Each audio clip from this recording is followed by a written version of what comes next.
Shalom sahabat kuntum yang terkasih, kita jumpa lagi pada hari ini, hari Senin tanggal 29 Juni 2026, di mana Gereja Katolik merayakan Hari Raya Santo Petrus dan Paulus Rasul.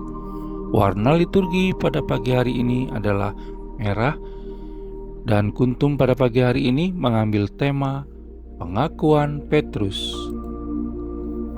Struktur bacaan kita pada pagi hari ini terdiri dari bacaan pertama yang diambil dari kitab Kisah Para Rasul 12 ayat 1 sampai dengan 11. Mazmur tanggapan diambil dari kitab Mazmur 34 ayat 2 sampai dengan 9. Bacaan kedua diambil dari surat kedua Paulus kepada Timotius 4 ayat 6 sampai dengan 8 dan ayat 17 sampai dengan 18. Bait pengantar Injil diambil dari Injil Matius 16 ayat 18. Dan bacaan Injil pada pagi hari ini diambil dari Injil Matius 16 ayat 13 sampai dengan 19. Bacaan Injil pada hari ini dapat kita baca pula dalam Injil Markus 8 ayat 27 sampai dengan 30 dan Injil Lukas 9 ayat 18 sampai dengan 21, Injil Matius 14 ayat 1 sampai dengan 2, Injil Markus 6 ayat 14 sampai dengan 15, dan Injil Lukas 9 ayat 7 sampai dengan 8 untuk ayat 14, Injil Yohanes 6 ayat 68 sampai dengan 69 untuk ayat 16, serta Injil Matius 18 ayat 18 dan Injil Yohanes 20 ayat 23 untuk ayat 19. Struktur bacaan pada hari ini sama dengan struktur bacaan pada hari Minggu tanggal 29 Juni 2025, hari Sabtu tanggal 29 Juni 2024, hari Kamis tanggal 29 Juni 2023, hari Rabu tanggal 29 Juni 2022, dan hari Senin tanggal 29 Juni 2020. Baik sahabat kuntum yang terkasih, saya akan bacakan bacaan Injil kita pada pagi hari ini yang diambil dari Injil Matius 16 ayat 13 sampai dengan 19. Semoga Tuhan beserta kita sekarang dan selama-lamanya. Inilah Injil Yesus Kristus menurut Santo Matius. Dimuliakanlah Tuhan. Pengakuan Petrus. Setelah Yesus tiba di daerah Kaisarea Filipi, ia bertanya kepada murid-muridnya, "Kata orang, siapakah anak manusia itu?" Jawab mereka, "Ada yang mengatakan Yohanes Pembaptis, ada juga yang mengatakan Elia, dan ada pula yang mengatakan Yeremia atau salah seorang dari para nabi." Lalu Yesus bertanya kepada mereka, "Tetapi apa katamu? Siapakah aku ini?" Maka jawab Simon Petrus, "Engkau adalah Mesias, Anak Allah yang hidup." Kata Yesus kepadanya, "Berbahagialah engkau Simon bin Yunus, sebab bukan manusia yang menyatakan itu kepadamu, melainkan Bapa-Ku yang di sorga. Dan aku pun berkata kepadamu, engkau adalah Petrus, dan di atas batu karang ini aku akan mendirikan jemaat-Ku, dan alam maut tidak akan menguasainya. Kepadamu akan kuberikan kunci kerajaan surga. Apa yang kau ikat di dunia ini akan terikat di sorga, dan apa yang kau lepaskan di dunia ini akan terlepas di sorga." Demikianlah Injil Tuhan, terpujilah Kristus. Sahabat kuntum yang terkasih, sebelum kita lanjutkan renungan kita pada pagi hari ini, jangan lupa untuk menekan tombol subscribe dan like yang ada di bawah video kuntum ini, agar kuntum dapat terus berkembang, bermanfaat, dan mencerahkan sesama kapanpun dan dimanapun. Bila Anda ingin membagikan renungan harian kuntum ini ke jaringan Anda, silakan tekan tombol share yang ada di bawah video kuntum ini. Baik, mari kita lanjutkan renungan kita pada pagi hari ini.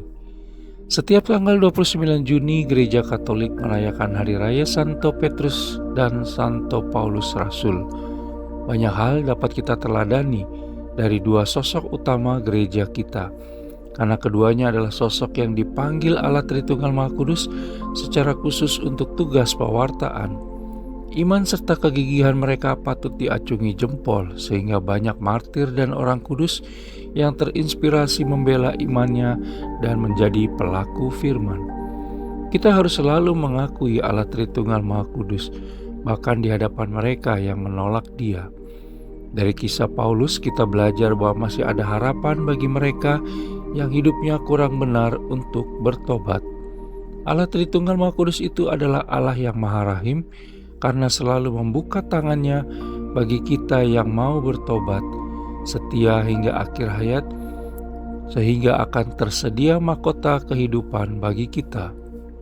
Dalam bacaan pertama pada hari ini, yang diambil dari kitab Kisah Para Rasul 12 ayat 1 sampai dengan 11, bisa kita lihat bersama bahwa walau Petrus dalam bahaya maut, tetapi jika Allah Tritunggal Maha Kudus belum mengizinkan, maka hal tersebut tidak akan terjadi. Hidup serta kematian terjadi atas izin Allah Tritunggal Maha Kudus. Sementara Petrus dikenal sebagai murid yang terus terang dan apa adanya dalam mengungkapkan identitas keilahian Yesus Kristus, di mana Ia adalah Mesias, Putra Allah yang hidup. Kita bisa baca dalam Injil Matius 16 ayat 16. Pernyataan iman Petrus dalam bacaan Injil pada hari ini menjadi tonggak berdirinya gereja di dunia. Kita bisa baca dalam Injil Matius 16 ayat 18. Gereja kokoh berdiri karena kita memiliki iman seperti iman Petrus, yaitu engkau adalah Mesias, anak Allah yang hidup. Kita bisa baca dalam Injil Matius 16 ayat 16. Sahabat Kuntum yang terkasih, maka kalau dikatakan iman kita mempunyai dasarnya pada iman para rasul tersebut, itu berarti iman kita adalah iman yang mengakui Yesus Kristus sebagai Mesias, Sang Putra Allah yang hidup.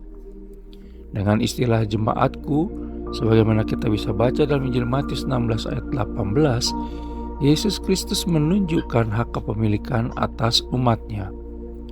Di atas pengakuan Petrus, Yesus Kristus menjamin bahwa kuasa kegelapan tidak dapat menang dan tidak dapat menaklukkan gerejanya, sebagaimana bisa kita baca dalam Injil Matius 16 ayat 18.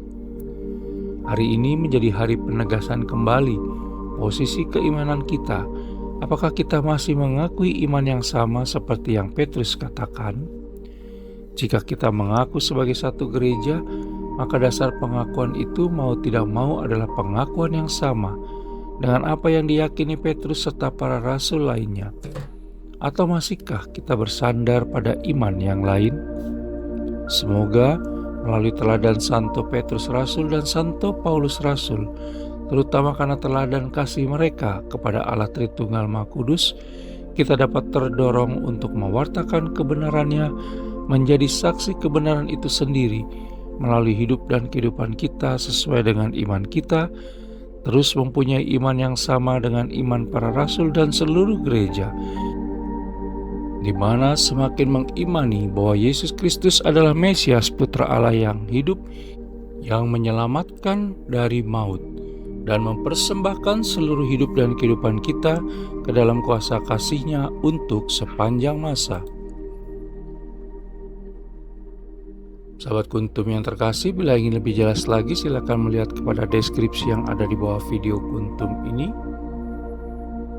Dan jangan lupa untuk menekan tombol subscribe dan like yang ada di bawah video Kuntum ini, agar Kuntum dapat terus berkembang, bermanfaat, dan mencerahkan sesama kapanpun dan dimanapun. Bila Anda ingin membagikan renungan harian Kuntum ini ke jaringan Anda, silakan tekan tombol share yang ada di bawah video Kuntum ini. Selamat pagi, selamat memulai minggu baru, selamat hari Senin. Semoga Allah Tritunggal Maha Kudus memberkati seluruh niat baik dan karya baik kita di sepanjang minggu ini. Terima kasih dan salve.